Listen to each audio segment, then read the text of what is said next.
looking down the long, dimly lit hall, I wanted to turn around and run. I don't belong here. This is a place for criminals. For people with no morals, I thought to myself, as I heard the metal door clang shut behind me. I shuddered. I'd be out in a few hours. It was just a visit. All things I told myself as I followed the guard in front of me.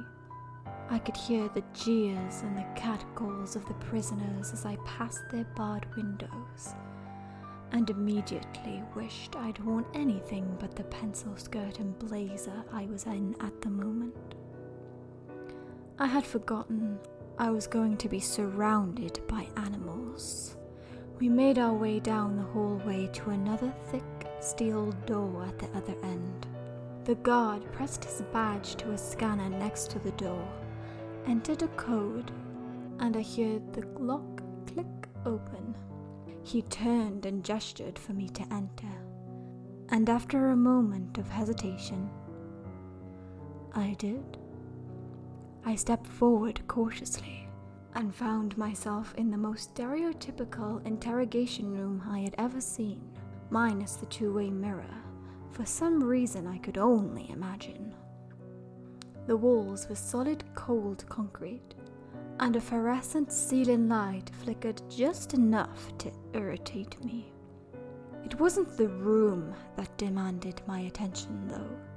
It was the man, chained to the table in the middle. I was face to face with Barton Shepherd, the most prolific serial killer of this century. With over 15 confirmed murders, he put the Zodiac to shame. His trial had been all over the news, and despite his protests of innocence, he was sentenced to death about 10 years ago. Now, his time was nearly up. Through my dedication and knowledge of his case, I was able to work my way into this interview. I'm the journalist who had been covering his case from the start. Foul play wasn't even suspected in his first kill, but I knew better. I had a nose for this kind of stuff, and I investigated it myself. Sure enough, another woman turned up dead a week later. And eventually, it became the stuff of nightmares for our country. For 8 months he went around without being caught, killing women he met on dating sites, specifically married women. Classic, right? It amazed me it took so long for law enforcement to connect the dots. But I guess in the age of endless likes, combined with the fact that these women tried to hide their profiles from their husband, led a web that was more difficult to untangle. Eventually, they connected the dots, traced accounts and tracked phones. With his knowledge of technology, it took some time and manpower, but they got him.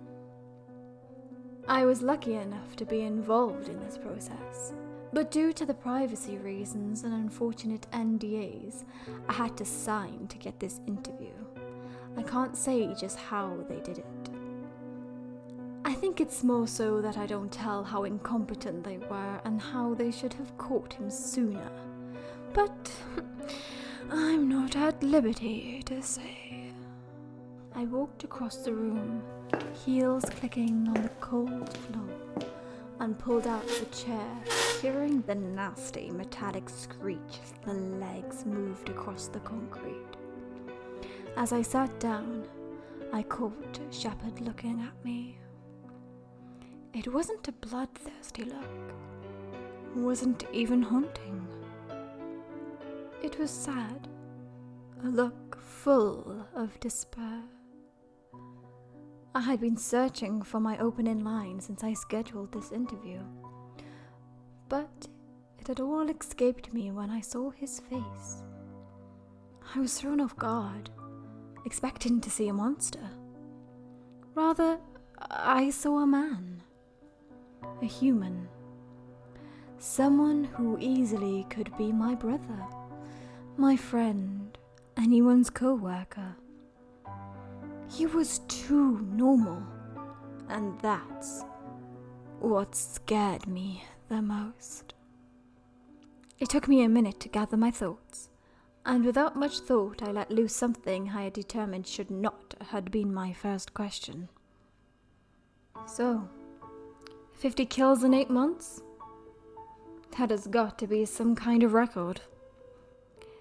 In reply, he just looked up at me.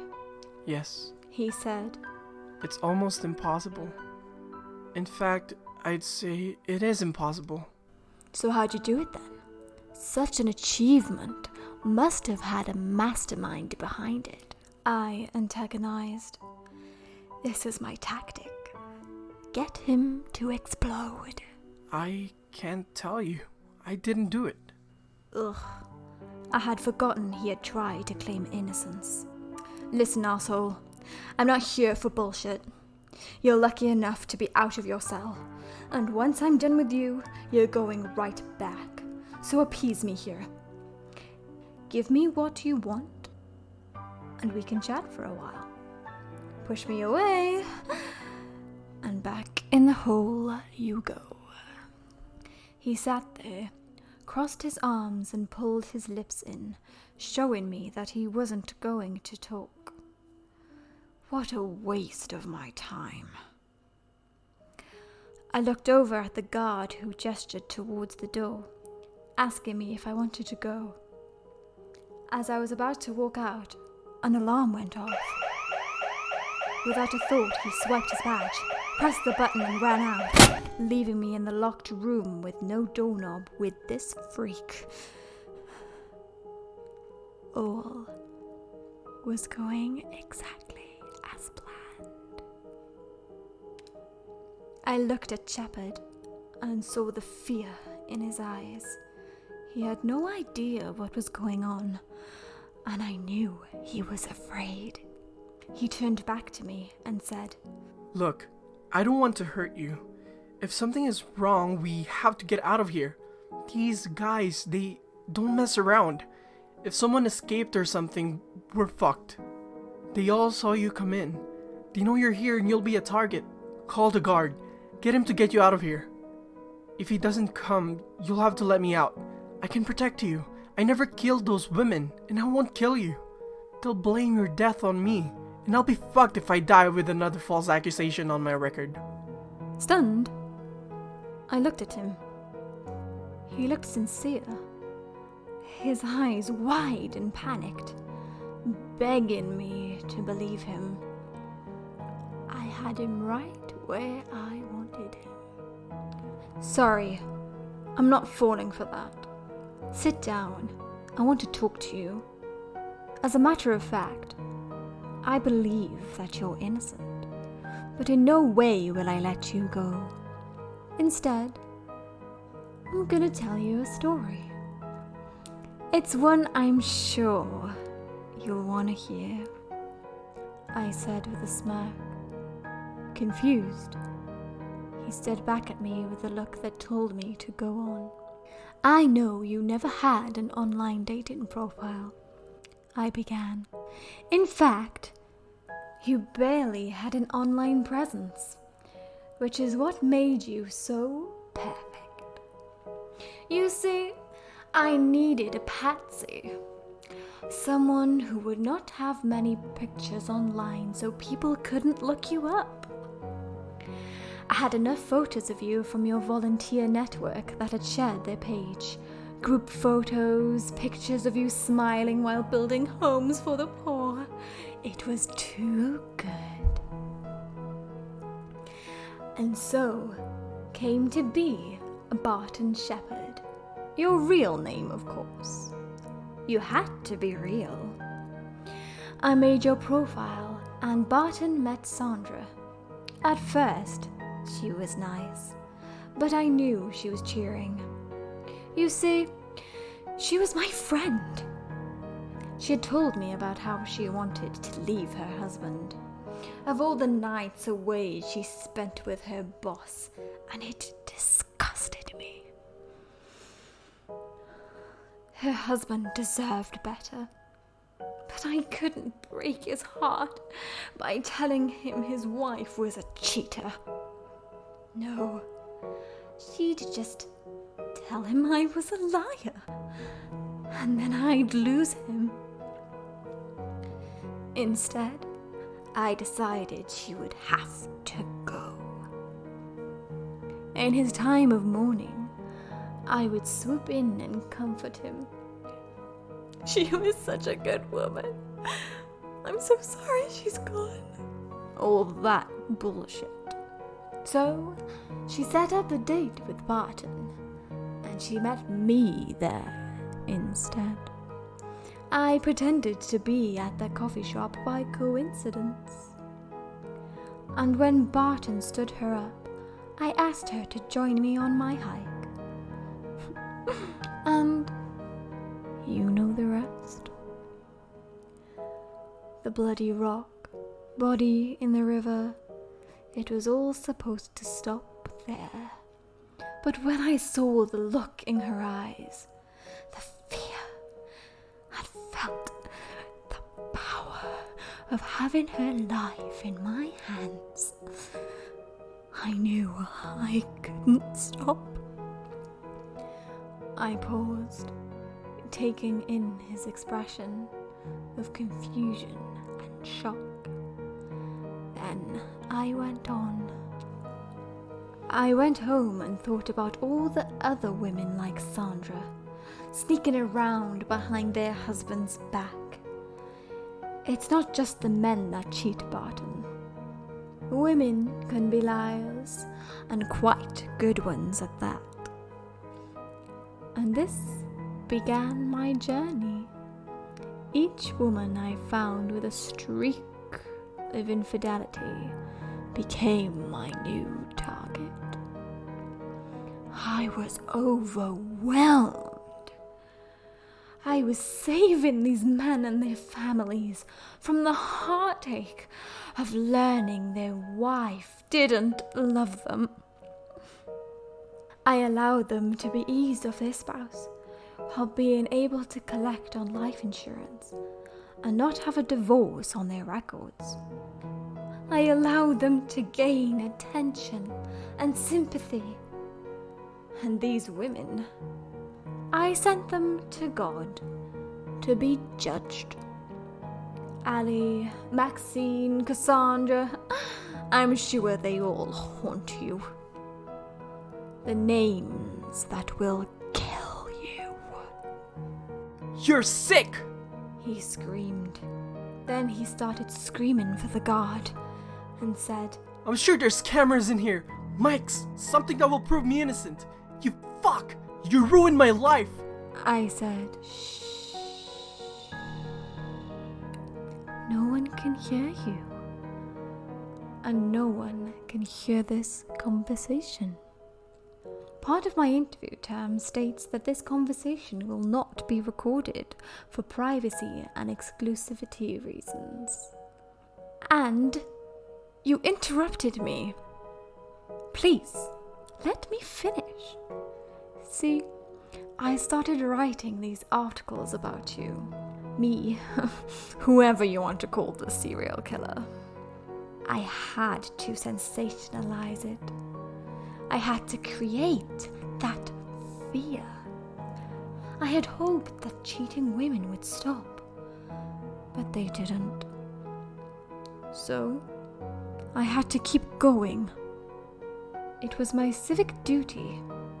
I took your IP and manipulated the signals. All stuff you wouldn't understand, I know. Pretty soon, everything traced back to you. I just had to wait until you got caught. But damn, these police suck.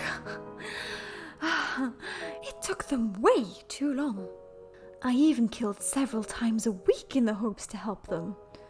But it took so long. My articles and efforts did little good. But finally, they caught on when I gave them a list of suspects that included your name. When I gave them a list of suspects, eventually they found you, found the data I had planted, and made their arrests. You know the rest. The trial, the hatred, and the fact that you had no way out. All evidence pointed to you. I had to tell you before you died. You see, I can't have this on my conscience forever. I've got to move on. And so these families. Your death will provide closure for all. You should be happy to die. You're doing your duty, serving your role in God's greater plan. And for that, I thank you. He was sobbing at this point. Couldn't even look at me. I grabbed his hands and yanked them away from his face. I whipped his chin up and forced him to look at me. With that, I got up, pressed the button to summon the guard. He was there in a minute, apologizing for having left me, telling me it was a false alarm. I reassured him that it was fine, but he was interrupted by Shepard yelling, Guard! It was her! She did it, not me! I'm fucking innocent! That bitch framed me! I looked at the guard, who had a brooding look for a moment. Worriedly, I felt my hands start to sweat. Did he actually believe him? Then, to my relief, he coughed loudly and ushered me out of the room, laughing and apologizing to me. I assured him it was all right, and we laughed as we walked down that hall at how absurd it all was. After getting my purse back and being shown out the door, I breathed in the warm summer evening air and chuckled to myself at how stupid they were to let the serial killer loose.